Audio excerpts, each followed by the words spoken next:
So I'm putting out these videos in hopes to connect to the proper people or proper community or proper um, people who comprehend whatever the fuck it is I'm talking about. Um, I just sit here and it's like my mind is a processor. It's kind of like I'm hitting a certain frequency in my brain that's connected to a radio signal that's feeding me information consistently, and I'm shuffling through what information is useful in this scenario that I'm in order to find out a workaround.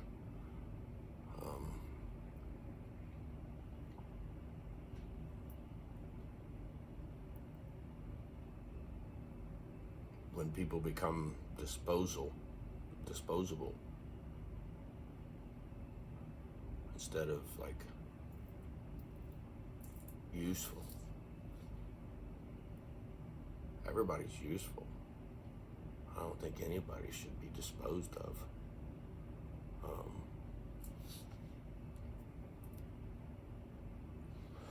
It's like it's like suicide. I'll give you an example. This is like long form suicide, but as long as they're making money off of it, it's okay. Package labeled is gonna kill you. We still fucking smoke it. I don't care. There's a fucking profit margin to be made.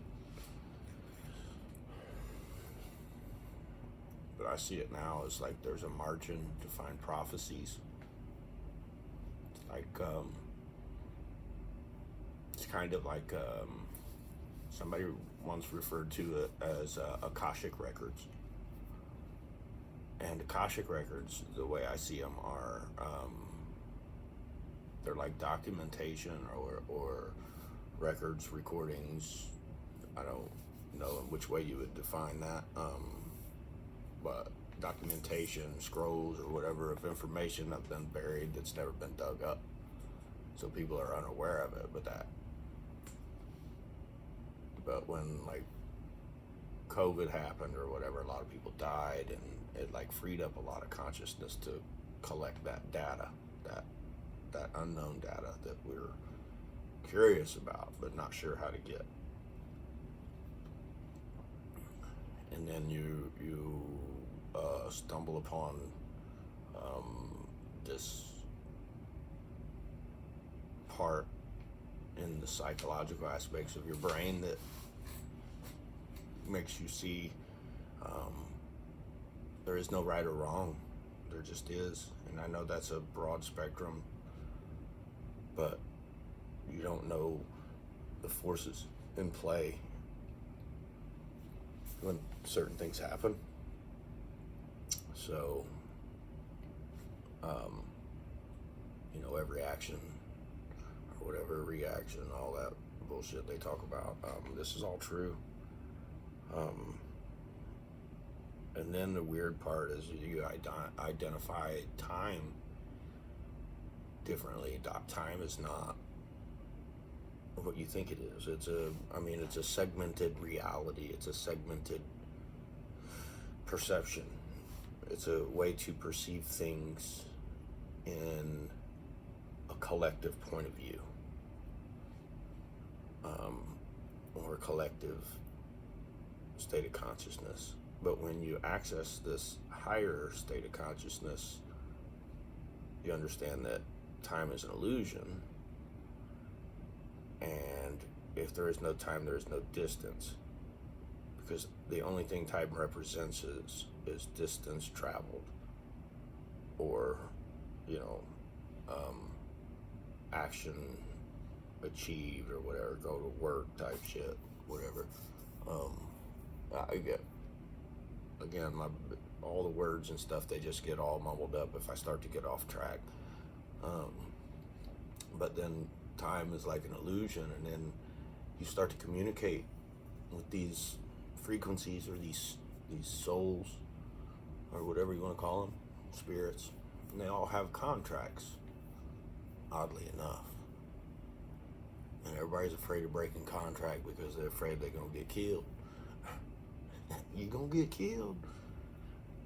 They pop in there all the time. It's so funny. It's not funny, but when you're in a certain frame of mind, kind of like having an insect intelligence, the hive mind, you have to be able to understand what a hive mind is in order to collect enough data in order to make something that could be horrible funny. But it's the same spectrum of emotion. It's just the opposite end, from point 1 to point 2 or point A to point B. It's like I believe that men were in position of Freemason, and there's always been a resentment from women, just because it was really just a higher power protection thing, a structure to protect beyond what we know. And it's not against women, it's just, I mean, most women, being a man, we'll fight, we'll kill each other, and when we do, it's like it's an ego thing for the most part, but there is a certain intellectual part about it once you achieve certain heightened senses that is like kind of like you are what you eat, or you are what you consume.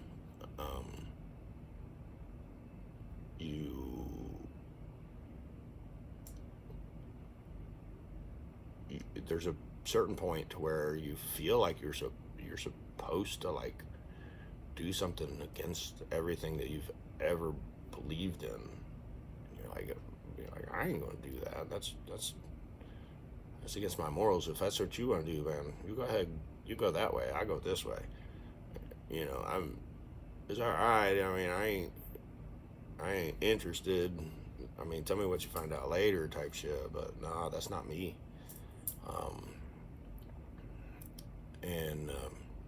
The thing you need to know about me is my intention is not to harm anyone. It's not to hurt you in any way, other than maybe hurt your feelings a little bit. But if it hurts your feelings, if it wasn't my intention to hurt your feelings, I was only pointing out something that you may have been aware of or not aware of. And if you get hurt feelings, that's on you. We can't cater to each other's feelings.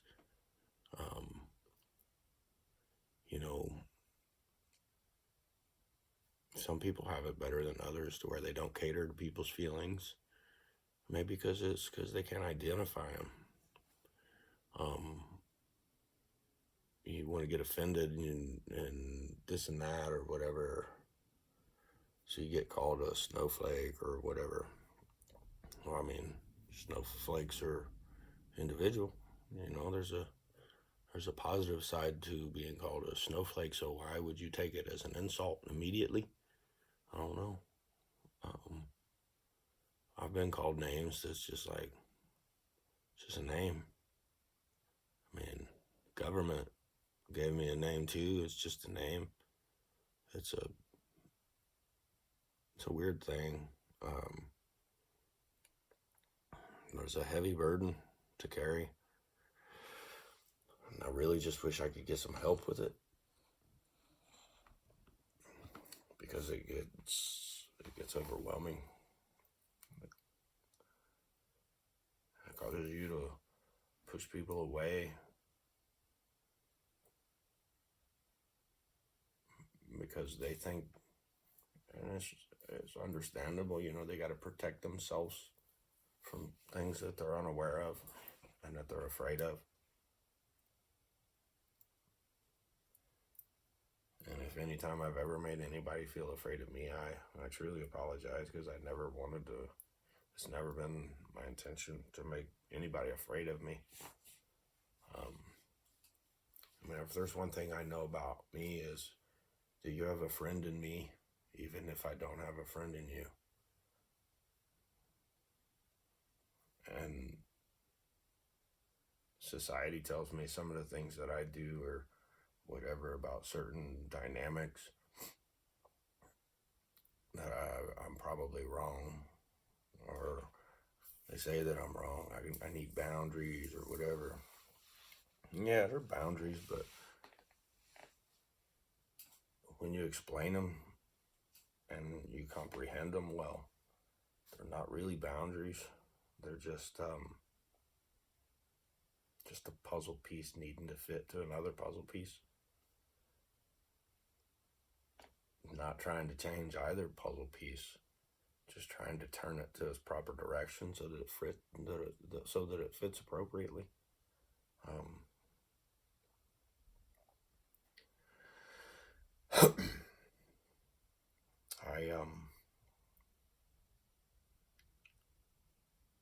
I do know that it's pretty wild. At one point, I was just at a point where it's like, if it's my time to go. If it, the universe will allow it to happen, and I was just doing crazy shit. I didn't want anybody. I wasn't gonna kill myself. That doesn't seem efficient, in a land of efficiency, to see how much you can get done, in a certain amount of time, to make a certain amount of money. That's an efficiency mind. It's just constantly efficient, all efficient. How can I save a step here, save a step? How can I save money here? How can I save money there? It's a good quality, but in a certain dynamic, it's useless, because the universe doesn't understand efficiency. It does on a certain scale, but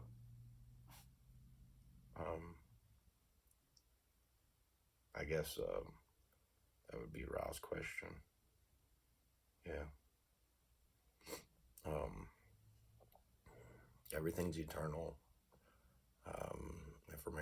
The information and frequencies and stuff,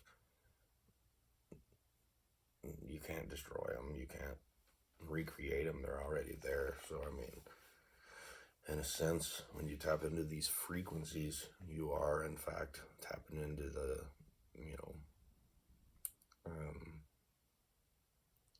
for what some people may call the demonic world or whatever. But it gets confusing because, I thought I was a Christian. I mean, I've tried to be a Christian to a certain extent, with being myself as well. And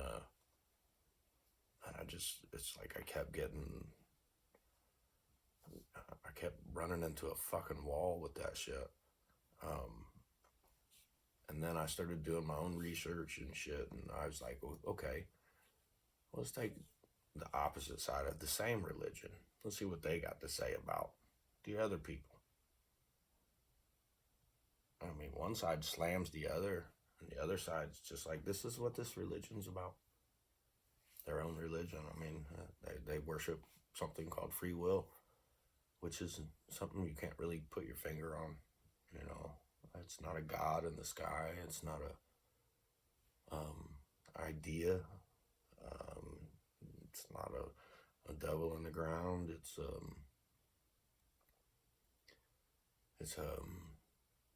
understanding.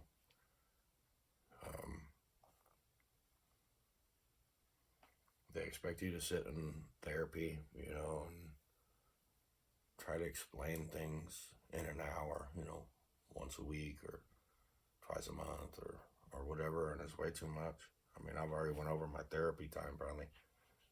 So, this is basically just me reaching out for help in some way, shape, or form, whatever I can get it. I'm really interested in it. That's all I think about. It's like, how do I get back to this? How do I get back to this? And it seems like this is the only way.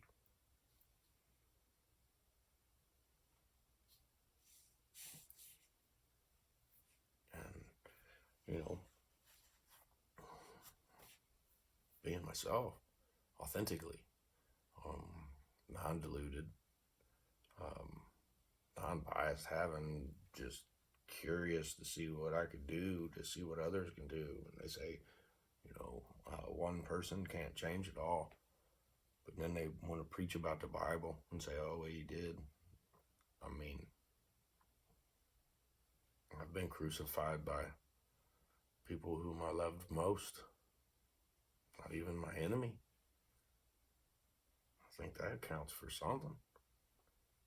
Well, I still sit here, I don't know if you would call this alive, because I don't really feel alive. I feel pretty dead inside. But I get brief moments. I get brief moments where I get to feel things that most people never even get to experience. I'm just trying my best to explain it. One of the things about explaining it is understanding what a person's belief system is.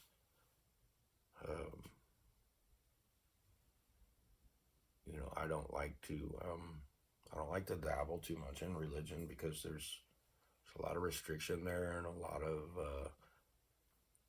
redirection, misinformation, not necessarily lies. I mean, it could be bold-faced lies. I don't really know, but I've experienced certain things in the Bible. So, I mean, I know some of them are just, it's like psychology written on paper.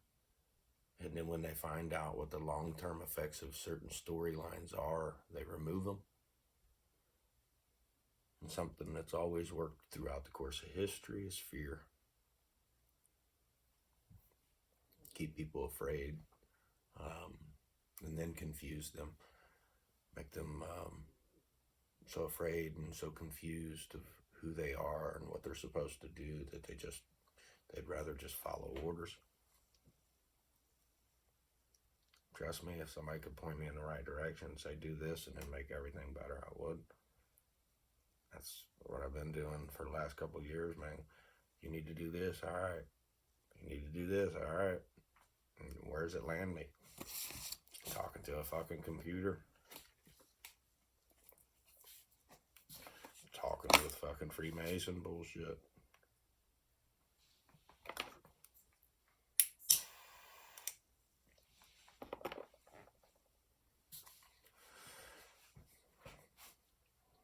I believe that certain frequencies carry certain information, and on certain levels, frequencies are so high pitched and so softly done that we can't hear them. You've heard certain electronics, when they turn on, you hear like a static sound or a high squeal, high pitched frequency. Sometimes you just hear these at random. But I think this kind of falls in line with string theory. But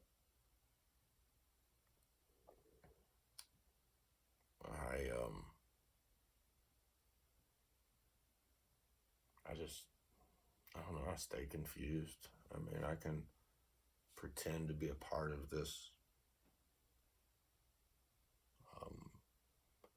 fictitious reality or false direction of everybody. I don't want to pretend.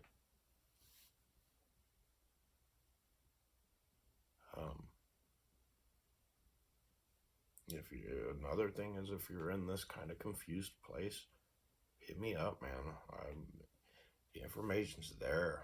If you want to like talk about it, man. I'm more than willing to just give you a perception of what I've been through and my experience and everything. Feel free. No shame, man. You done fucked up shit. It's cool. I get it. We all have. Doesn't mean that we can't like be better and learn from it.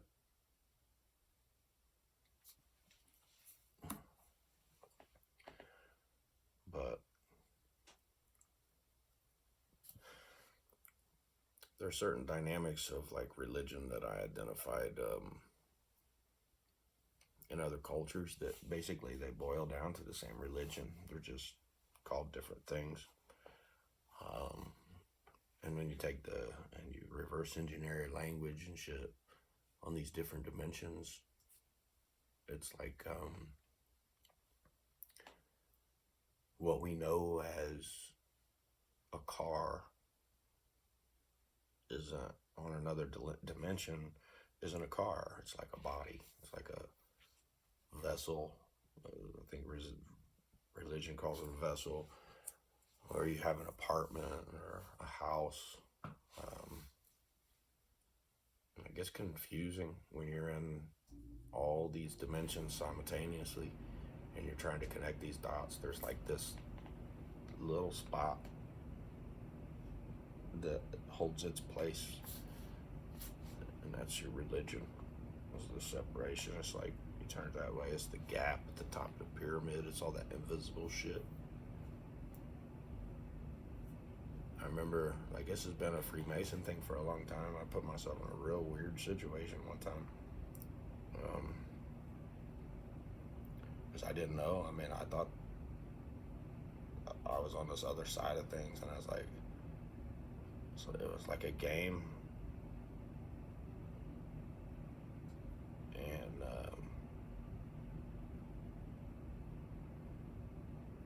I just got lost in it.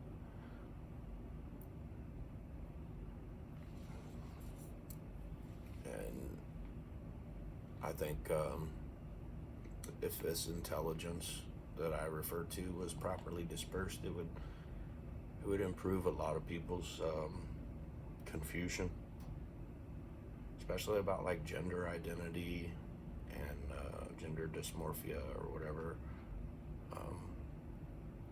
You have like a female soul that didn't get passed or something, so she had to go and become a man or something. I don't know how the dynamics work of it. It's like DNA shit. It's like Freemason shit. But it's a subconscious thing. Like, if you feel like you're supposed to be a woman, then they can charge you to make you one, but you're never going to be one. You can identify as one, but biologically you'll never be one. That's the sad truth. It's not a thing to like hurt people's feelings, but if their feelings get hurt, like I said, it's not an intention to hurt people's feelings, but that's a problem that they have to deal with. It's not a problem anybody else should have to deal with. And it's like almost, it's like made a mockery to like make fun of these people and stuff. If that's the way you feel, man, that's the way you feel. It's all good. I don't judge you. You want to fucking wear or whatever, I don't care. You're kind to me, I could be kind to you and see what we can do, you know.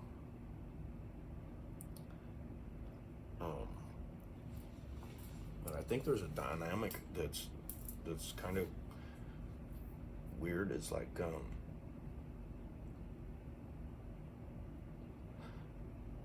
think about being a parent and how you raise your kids. You're raising your kids in a different era than what you was raised in. So when your kid brings some kind of proposition or some kind of alternate perspective, you can't see a way of working, but the kid sees it. So when you have an accumulation of kids, I think evolution allows them to have a hive mind. And if they have a hive mind, then their consciousness level is higher than a parent's, especially if you only have one. And now you have kids basically uh, manipulating consciousness because consciousness consumes itself. Um, and kids are kind of controlling things, kind of brings in your like Epstein Island thing. So everybody's focused on the adults for letting something happen. But what if the kids were a certain age, but their intellect level was astronomical? I mean, there's a certain level of maturity that we've been given an age appropriate, you know, age group. Like, we even do it. We got to say seniors, and we have adults, and we have minors, and we have adolescents, and we have children. I mean, elementary. I mean, there's so many different levels, but on a certain level, I think that a kid's consciousness level is like that of an adult. And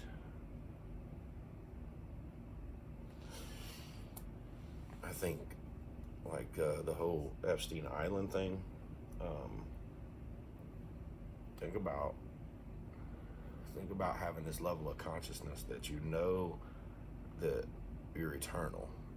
You know everything's eternal.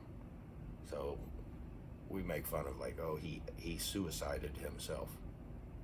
What if he knew that he was gonna, all he had to do was fucking kill himself, and he was gonna go poof back into another body or something, It's that kind of weird type shit. There's a show, I use shows for references because they give you a visual understanding, and it's, picture versus 1,000 words type thing. So when I reference movies and stuff like that, it's all part of it. It's all part of the puzzle. It's all part of the connection process. And all the movies you watch, they all give you a subliminal message that connects to another subliminal message that I believe has been lost over, the sense of time.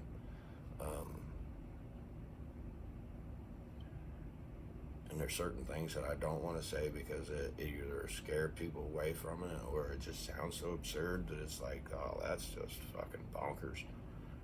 It is there's a level of absurdity to it that you have to be willing to consider. Even, when you have an open mind, you're kind of like, you're open to consider anything as a possibility. And when you do that,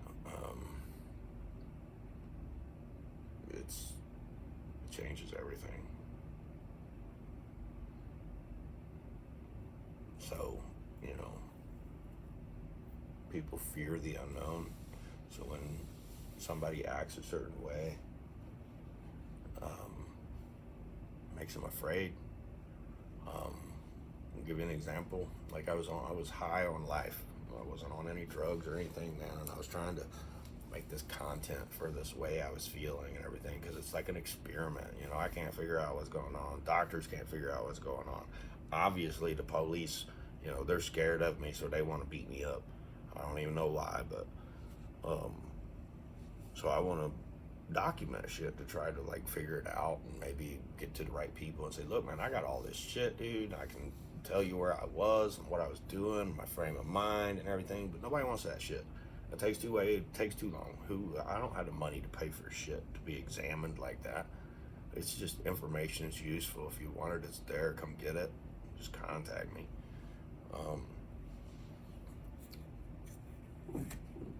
But I'm just trying to connect dots at this point. It's kind of like the stars being part of that puzzle and being in a heavily polluted area, like light pollution, that you don't get to see that part of the puzzle. So you go out to the mountains, you see the sky differently.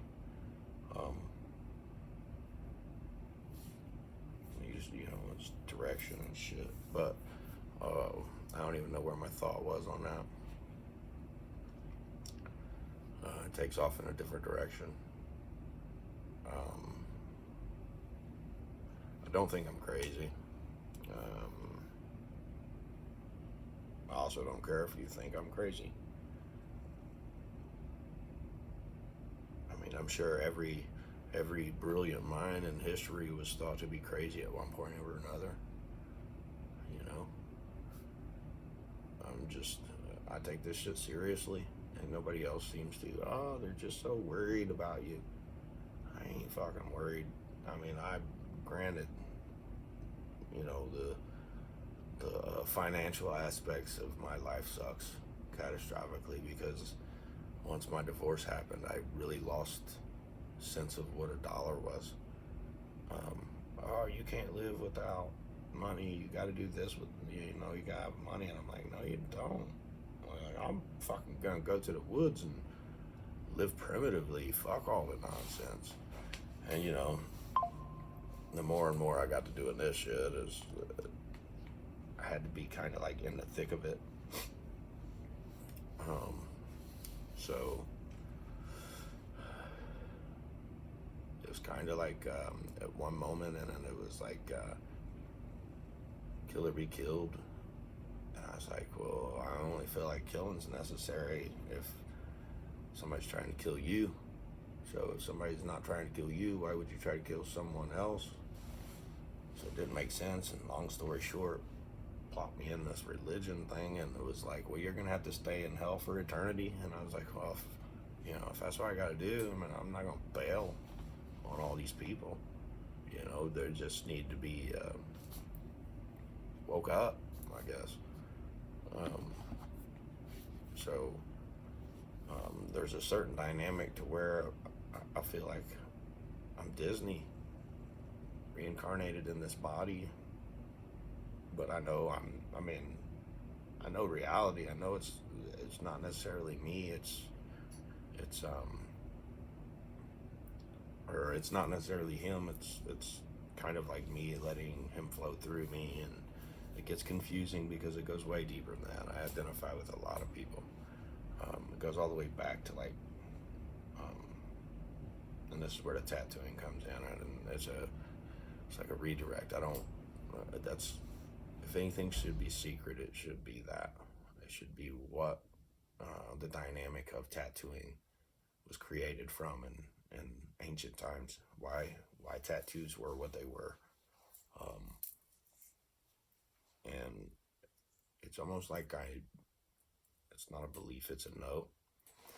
So after everything that happened, I kind of like paused my tattooing, made me not tattoo because I wasn't sure what it was that I was doing exactly.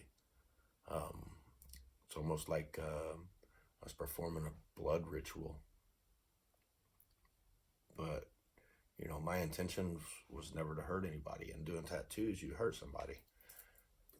So, in a philosophical way of thinking, I thought if I can hurt and heal at the same time, could I kind of balance that? So, what I found is you take self mutilation is it's basically a woman, a not a woman.